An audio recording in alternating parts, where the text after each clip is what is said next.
Hello everybody, welcome back to Road to Master. Hope you all have an amazing day. We're starting off with the white pieces against a 2030 from Germany. E4, E5. Yeah, I know I said I was gonna I was gonna not play the Scotch 1 point, but to be honest, I literally don't know anything else. Anyway, we look like we're getting a classical here. And that we are. You have to play C3 if you do not know. It's the only other way of defending the knight. They go B6, which is unusual. I guess we continue developing like normal. I guess they're looking for taking the E-pawn. I guess that's their plan. After knight takes, bishop takes there. So we probably want to do something about that. That is a great question, actually. How do we do that? How do we do that? We can go bishop. We can go b4, right, and kick the bishop. We can go b4 and kick the bishop. I think that's fine. We have to be a bit wary of takes, but that doesn't work out for them, I don't think. Knight takes. Pawn takes, bishop takes. You just go knight d2 and the bishop covers the knight quite nicely. But then c5 is a trick. But c5, the rook is covered by the queen now, so there is no problem. There is no problem. So we can just go b4. If they do knight takes, I'll be impressed at their bravery. We have to go bishop takes here. Because if we go pawn takes, this pawn goes hanging. So, sort of forced. I'd definitely consider pawn takes. To keep the queens off the board. Potentially look at either a d5 or an e5. Whether that's the correct decision or not, I'm not sure, to be honest.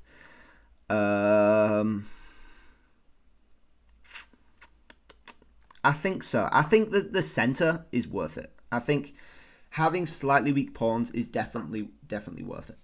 In my opinion, we'll go knight c3. Knight c3, we have to be wary of that. But then we have an intermezzo of knight d5 or b5 as well, looking for the fork or the queen. So I think we can actually go knight c3 here. And the queen is covering the rook, like we said. We can go rook c1 if we need to for that open file.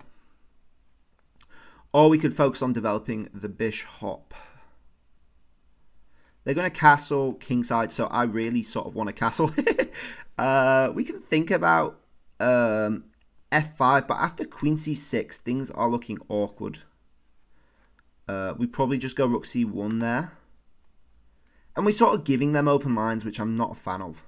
Not a fan of. But then again, after rook e8, after castle, how do we defend this pawn? We probably reroute to f3. Then we can think about e5 with push. Looks quite nice. Looks quite nice. I actually really like that. If they go knight there, we can push. We can't push. We could push potentially. We'll castle and then go bishop f3. I just want to castle because it's safe. And I like being safe in this game. It's very, very nice. They could also do bishop takes here with queen takes, pawn takes, queen takes. If they go knight there, we have to be very delicate. We have to be very, very delicate for sure.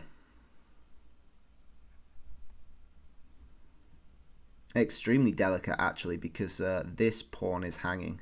Ooh. Okay. Okay. That's not nice. That is not nice. Okay. Gosh. Actually, no, they can't do takes because... Oh, they can do knight takes, though. They can do knight takes with check. So we just move the king over to h1. h1, we're walking onto this bishop, though. Which I'm not a fan of at all.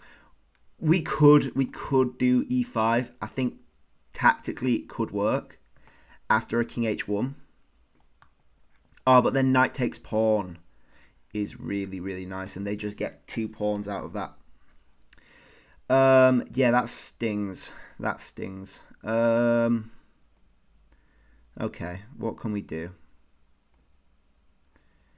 What can we do? We ignore it. Ignore it for now, I guess. Ignore it for now.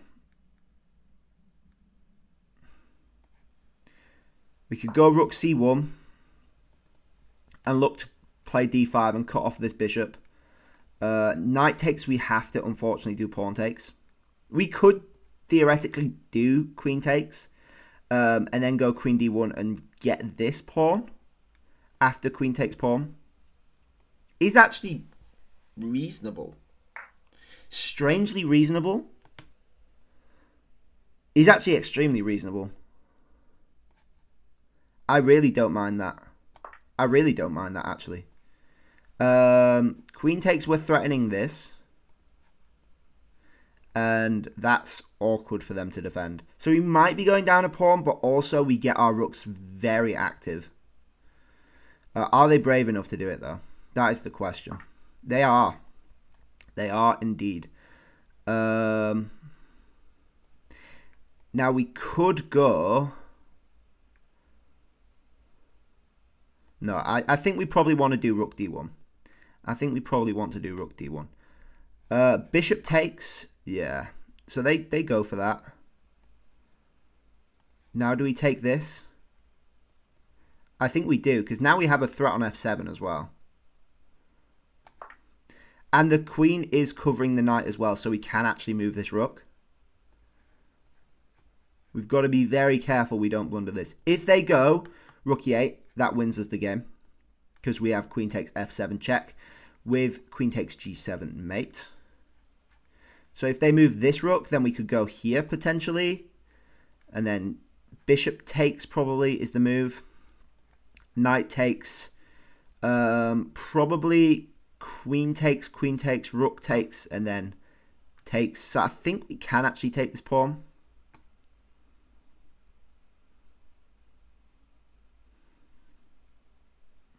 Ah, they have a nasty threat of rook takes after bishop. So bishop takes, knight takes, rook takes, and they are actually threatening mate there, which is scarily annoying. Really, really annoying, actually. Really annoying, actually. Ooh. Yeah, that's horrible.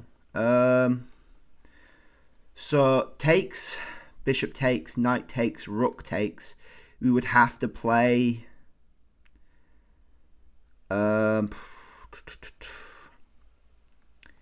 H3. H3. We're still down a pawn, but we do have the rook on the 7th. Let's do it. Let's do it. Why not? Why not? It's a party. Why not? Ooh, do we have rook takes? So they have to do queen takes because we have queen takes that. Oh my gosh. Yeah, we have queen takes this. Oh no, because the queen covers f8. Ooh. Nasty. Takes, rook takes, check. Yeah, unfortunately that doesn't quite work.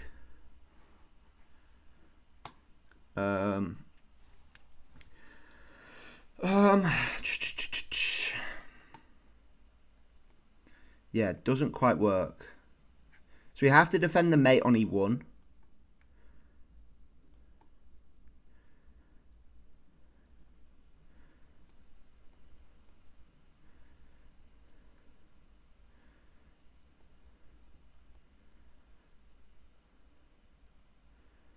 How best to defend that? I was thinking queen c3. But then after queen takes, we have to take with the c rook. Otherwise, it's mate. And then we're in a similar predicament. Maybe we have to go g3 or h3.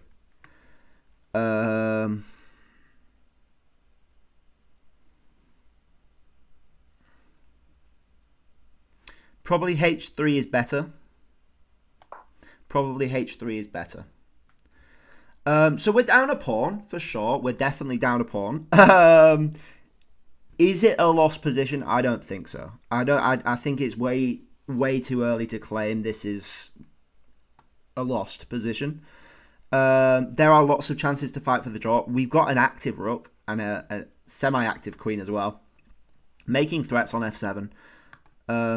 So, I mean, we even have fighting chances somewhat. It's not, obviously, a position I would ask for, you know, but these are the games where you make up points, you know. These are the games that you need to be able to play for a result, whether that's a draw or a win. You can't be giving up, because if you lose these games, then it's a lost game, you know. Like, there is possibilities, and you have to play for those possibilities. If that makes any sense. They decide to trade off, which I don't actually think. They have their queen takes check there, which isn't itself bad. I think we have to, because I don't like the idea of retreating this rook. So I think we have to take. And unfortunately, we have to trade off the queens. I don't mind trading off the queens, because their rook is so active, and our rook is so active, and our king as well. Yeah, they're forced into this weird sort of defensive move with a8. Now our rook's sitting quite happily on b7, to be fair, and our king's getting very, very active very quickly as well. They do have checks if we ever come out, but I don't think that is the end of the world. We'll play g4, because I don't want them to push like an f5 too early. And we'll play a h4 as well to stop them checking on g5.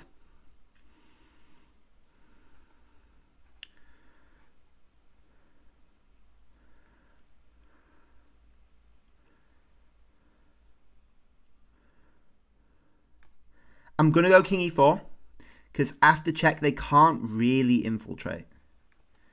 Because if they try to go behind, yeah. If they tried to go behind and pick up this pawn, we would pick up this one first.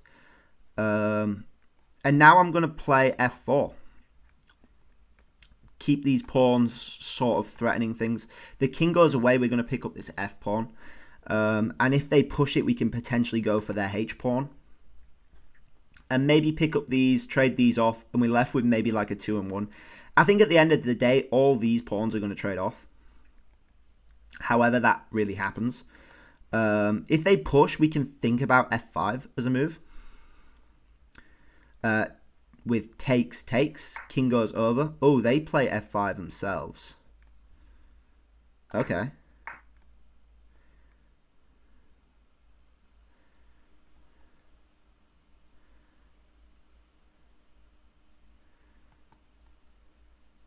We keep going over because this is their majority. We need to attack their majority. They still can't really infiltrate.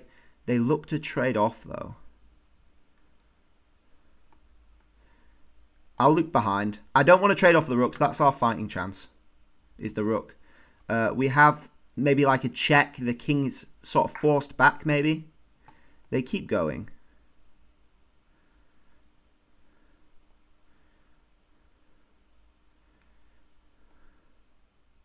We're going to go back and cover this pawn. It's probably not the best move, but I think we have to. They're going to come around and pick up this, and we have to go and pick up this. And this is a good fighting pawn, I think. We could cut them off here. Maybe go after this one then.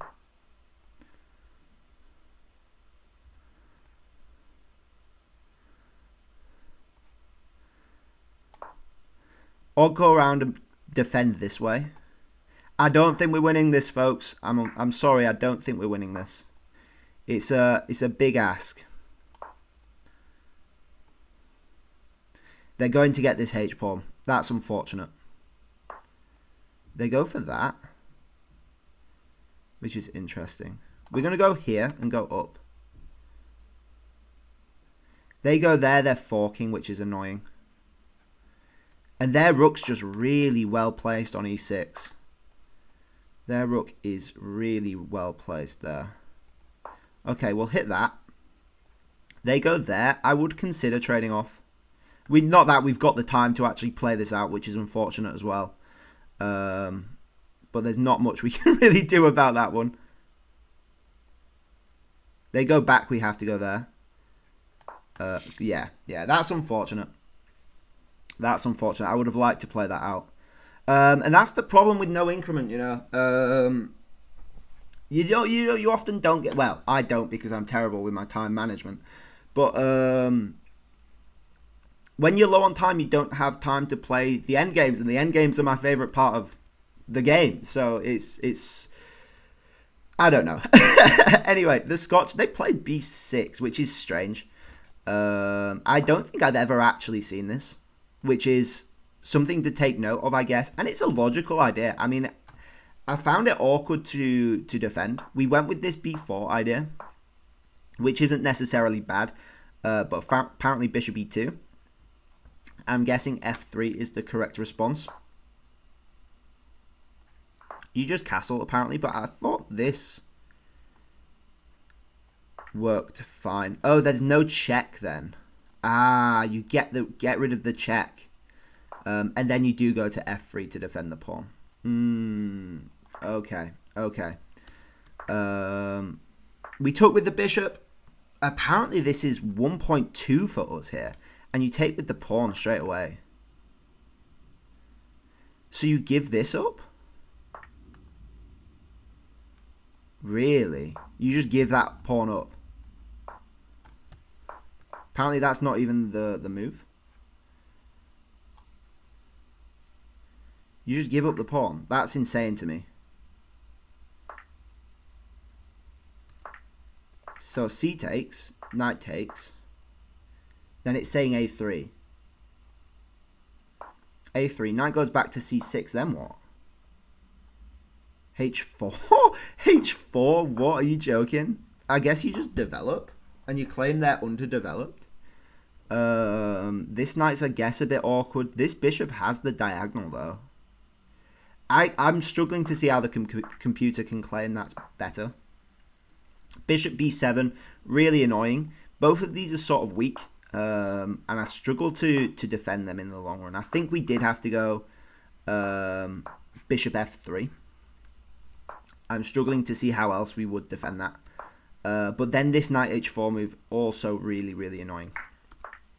And luckily this was the correct idea, which I saw. Otherwise we would have to make a serious concession here with doubling the pawns. At which point that's just asking for a checkmate, you know. This comes along, maybe the bishop, they break open with like an f5. Or they get the rook up with a rook lift. It's just asking for bad news, you know. So I really don't like that. Luckily, this worked out. We get some counterplay with the rooks, and we are playing for a draw here. A pawn down, rook endgame. The bishop and knight are probably going to trade off. At some point, you know, it's just the way the game sort of works. Things trade off. The queens are likely to trade off as well. So you're going to be left with a rook endgame like we saw. Apparently you can go here just to increase the sting of the move a bit. Not that it particularly does anything. It sort of trades off anyway. You go h3 to try win the bishop. Then the rook, the queen comes over here. And then h3. Crazy. Crazy stuff. We decided to trade off, simplify things, and this was tricky. This was very tricky. I thought maybe we had some ideas on f7, but unfortunately the queen comes back to cover f8. Otherwise, there would be, like, if the queen was on a light square, not that light square, because then it supports this rook coming back. If it was on, say, a5, then we could take with check. If the king goes back, we take the rook. If the rook takes, then we have this. No, that wouldn't actually work, would it? That wouldn't actually work if rook takes. So you would have to do rook down first, and then you could do this. No, but that wouldn't work either. Maybe I'm just delusional. Maybe I'm just delusional. I don't know what I'm talking about. Wow. Yeah, I think I'm just delusional. Folks. Don't listen to me. Anyway, there wasn't any tactics, is the point I'm trying to make. We have to decide here, because they have the combined queen and rook on e1, which threatens mate. We could play a passive move like queen d1, but then their activity is just crushing.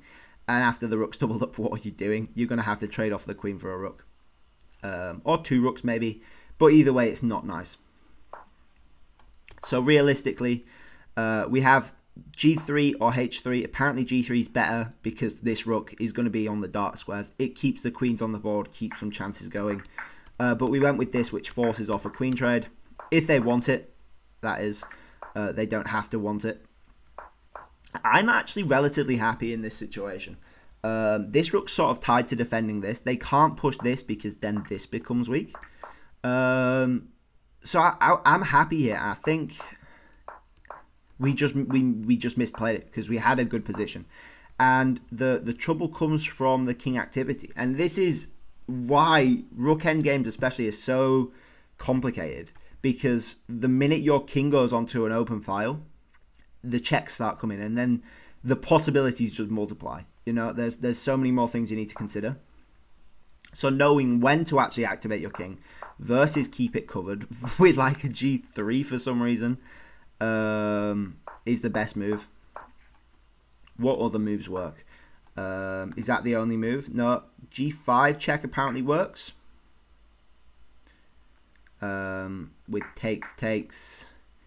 Don't think the king can come that way though. And then king g4. And then I guess you're looking to push this. And like I said, just trade these off and play on this side, which is wild. Anyway, we push f5, still drawing. So they made the mistake of not giving us the check. I thought this check was fine because they can't really do out. They go to e2, we pick this up. And yeah, we're still even, but they don't really have the clear majority. The majority shifted to the other side. And my king's sort of closer to this side, which I really like. But then, I guess, rook h2. This rook's still sort of trapped here defending this. And there's no real way of defending the h-pawn. So now you're left with two pawns down. Which apparently is still drawn, but I don't see me ever being able to draw this unless my opponent blunders. This is next level stuff. We play f5, f4, they play f5, check. The king comes out, still drawing, and now you see we've committed our king coming to this side. The rook's made a wall, so we're never able to actually cross this wall again unless we make like a barrier or the rook moves. So we have to be very smart with our rook here. And this was the time we should have gone back. I retreated, which was probably bad because you need the king to block their king coming in. If they go over to this side, I think you just play h5 and make a little wall here so they can never come in. But yeah, they moved the barrier. Like I said, they moved the barrier. So we're able to go back, and now we can come back here. If they go here, I think we go to h8 and threaten this. There's no way of them defending this. So they would have to probably take this. And then there's a question of whose pawn is really faster. And again, they can't really push this. Or they can trade off the rooks here. So you could just leave this here. And if they ever push this, then you pick up this pawn. It's so complicated. So complicated. Yeah, they infiltrate basically. And they get the rook on this sixth rank, sorry. And that nicely defends everything. Firstly, it covers these pawns. So once you push a7, this is going to be the anchor pawn. And it covers that. It covers this. And if I ever come behind to check, it can block the check as well. And I'm never wanting to trade off rooks in this position. So there's really nothing we can do here. The king's going to infiltrate, come round behind, fork these two pawns. There's nothing we can really do about that. And that's game. fun game. I think it's really interesting to play this line in the Scotch. I've never seen it before. Yeah, bishop e2 is the way to do it, which is weird because your bishop does sort of end up on e2 anyway in the Scotch, but it comes to c4 first to make some sort of fake threats and make them make moves. But yeah, that's that. Anyway, thank you all for watching. I hope you all enjoyed. Please like if you liked. Please subscribe if you really liked. And I'll catch you guys all tomorrow. Bye-bye.